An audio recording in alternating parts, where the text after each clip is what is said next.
सरकार के महाघेराव में हमारे मध्य उपस्थित हैं हमारे जिले के अध्यक्ष आदरणीय बलवीर जी बिश्नोई और लोकसभा में मेरे साथी, मेरे भाई, मेरे सहयोगी आदरणीय निहाल चंद जी और हमारे युवा ऊर्जावान सांसद आदरणीय राहुल जी, साथ ही मंच पर विराजमान है हम सबके वरिष्ठ नेता,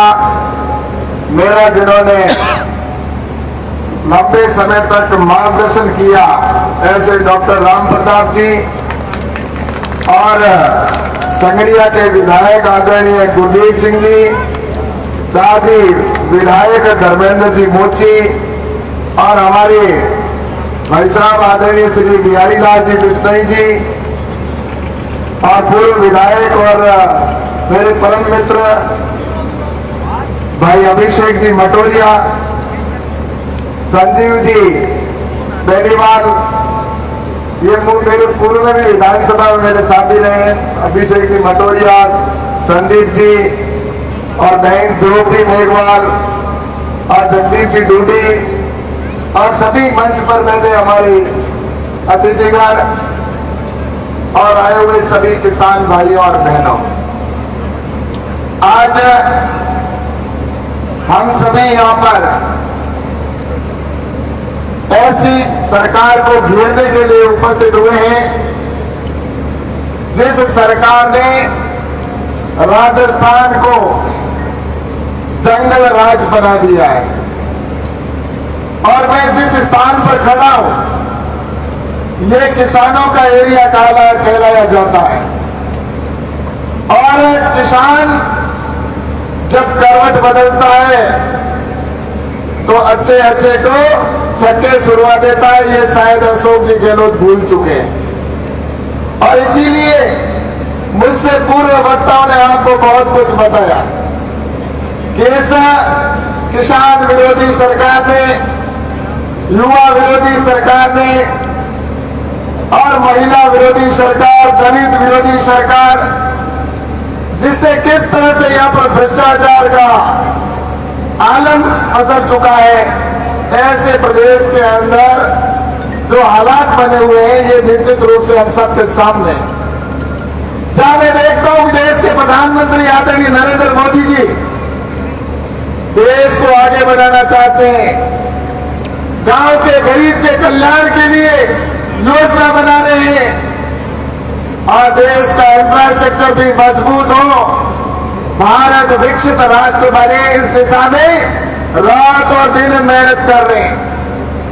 और केंद्र सरकार की जो योजना है वो नीचे उतारने का राज्य सरकारों के माध्यम से लगातार प्रयास कर रहे हैं। और मैं जहां देखता हूं जहां भारतीय जनता पार्टी की सरकारें हैं राज्यों में, वहां पर विकास, डबल इंजन की सरकार जिस तरह से डबल इंजन की गाड़ी जिस तरह से गति के साथ करती है वैसे विकास हो रहा है। लेकिन राजस्थान के अंदर ये जो सरकार है, इनकी नीतियां अगर आप देखें, मैं कभी कभी सोचता हूं कि ये कांग्रेस की सरकार ने और यूपीए की सरकार ने 60 साल तक शासन कैसे किया और कैसे जनता के साथ में धोखा किया और गुमराह किया और इस देश को व्यर्थ में डालने का काम इन लोगों ने किया। आपको मैं एक छोटा सा किसान होने के नाते मैं कहना चाहता हूं, हम सभी ने कई बार इस बात को मंच से भी उठाया, आंदोलन के माध्यम से भी उठाया कि स्वामीनाथन आयोग की सिफारिश कब लागू करेंगे। लेकिन मैं आपको बता दूं, मुझे खुशी है कि स्वामीनाथन आयोग की जो सिफारिशें लागू की थी, स्वामीनाथन जी ने रखी थी, 202 रिकमेंडेशन थी और वो 202 रिकमेंडेशन मंजूर कर ली गई है। उसके ऊपर मोदी जी की सरकार काम कर रही है। और मुझे एक बात और आपसे कहना है कि जो ये सरकार कांग्रेस की ये बड़ी बड़ी बातें करते हैं, कहते हैं कि हमने एमएसपी के ऊपर आप इसको एमएसपी पर खरीद करें। मैं आपसे कहना चाहता हूं कि एमएसपी के ऊपर अगर लागत से 1.5 गुना करने का ये काम स्वामीनाथन जी ने कहा था कि आप इसको किसानों को अगर लाभ देना है तो लागत से 1.5 गुना के ऊपर हमें खरीद करनी होगी। ये रिकमेंडेशन जब अटल बिहारी वाजपेयी जी की सरकार थी उस समय स्वामीनाथन आयोग की कमेटी का गठन किया, सरकार चली गई और 2007 में वापस जब ये कांग्रेस की सरकार जब थी, यूपीए की सरकार के अंदर स्वामीनाथन जी ने वो लाकर रिपोर्ट दी कि इस तरह से अगर आप रिकमेंडेशन 217 रिकमेंडेशन है उसके ऊपर अगर काम करेंगे तो ये अच्छा काम होगा किसानों के लिए। लेकिन मुझे बताना है कि इंटर मिनिस्टर कमेटी बनी उनकी, एक अंतर मंत्रालय की कमेटी बनी, उन्होंने यूपीए के समय में बनाई और उसके अंदर जो 202 रिकमेंडेशन थी उनको मंजूरी के साथ में उसमें एक रिकमेंडेशन ये थी कि लागत से 1.5 गुने पर किसान की एमएसपी पर खरीद होनी चाहिए। इस रिकमेंडेशन को यूपीए की सरकार के मंत्रिमंडल की कमेटी ने खारिज कर दिया कि किसान को 1.5 गुना देने की कोई आवश्यकता नहीं है और वो सरकार किसान के हित की बात करती है। आज नरेंद्र मोदी जी ने जिसको उन्होंने कैंसिल कर दिया था उसको सरकार में आते ही लागत से 1.5 गुना करने का निर्णय लिया, जिसको कांग्रेस की सरकार ने खारिज कर दिया था। ये कांग्रेस की सरकार जो किसानों के हित की बात करने वाली, मैं ईमानदारी के साथ में कहना चाहता हूं, मैं आप में से बैठे कई पढ़े लिखे लोग हैं, देखता आप इंटरनेट पर जाकर सर्च करें, देख ले, इंटरनेट के ऊपर अगर सर्च करेंगे तो उसके अंदर आपको जो उनका बजट था 2013 से पहले कृषि का टोटल बजट कांग्रेस के समय में होता था, वो बजट था अधिकतम 23,000 करोड़ रुपए,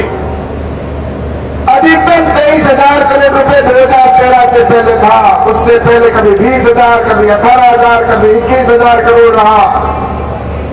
और उसमें से आधे से अधिक अधिकारियों की सैलरी में चले जाते थे, आधे से कुछ भ्रष्टाचार की भेंट चढ़ जाते थे।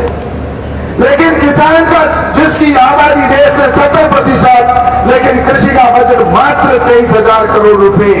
लेकिन मुझे बताते हुए खुशी है कि नरेंद्र मोदी जी की सरकार आते ही सबसे पहले कृषि का बजट बढ़ाया। उनके समय में 22-23,000 करोड़ होता था,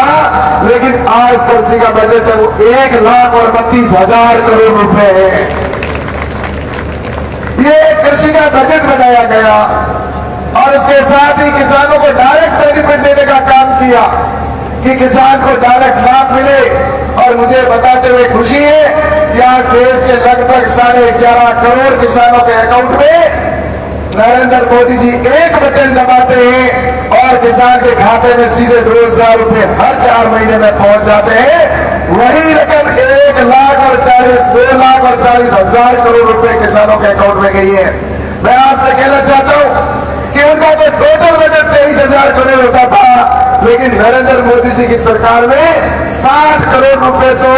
डायरेक्ट नरेंद्र मोदी जी किसान के अकाउंट में भेज देते हैं, बाकी के पैसे अन्य सरकार की योजनाओं में काम आते हैं। इससे हमें लगता है कि नरेंद्र मोदी जी की सोच क्या है। और मैं आज कहना चाहता हूं कि जिस तरह से एमएसपी के ऊपर वही बात तो एमएसपी को लागू किया, और उसके साथ ही मैं आज आपसे यह भी कहना चाहता हूं कि राजस्थान की सरकार की नीयत क्या है। एमएसपी पर खरीद करने का हमने निर्णय लिया और आज जब मैं यहां पर आया और मेरे पास में राहुल जी और हमेशा निहाल जी मुझे कहते भी हैं और ये हमेशा इस प्रदेश इस जिलों के लिए हमेशा सक्रिय रहते हैं। और इन्होंने कहा कि राजस्थान के अंदर और यहाँ के सभी जनप्रतिनिधि ने कहा कि हमारे यहाँ पर सरसों की खरीद नहीं कर रहे और खरीद भी कर रहे थे। उसमें उन्होंने जिस तरह से कई तरह के हड़ल डाल रखे हैं उन्होंने। मैंने आज जब सुबह भारत सरकार के अधिकारियों से व्यापारियों से बात की, मैंने कहा हमारे राजस्थान के अंदर आपने अपनी जो सरकार की स्कीम है उसके अंदर खरीदने का प्रावधान है, तो ये राजस्थान के अंदर इस तरह से किसानों के साथ में क्यों हो रहा है। अब मैं आपको बताना मैं चाहूंगा कि राजस्थान की सरकार को पूर्ण रूप से कह दिया गया है कि आप तुरंत प्रभाव से किसानों की जो खरीद है उसको शुरू करके कर दीजिए। लेकिन मुझे ये बात कहते हुए दुख हो रहा है कि राजस्थान की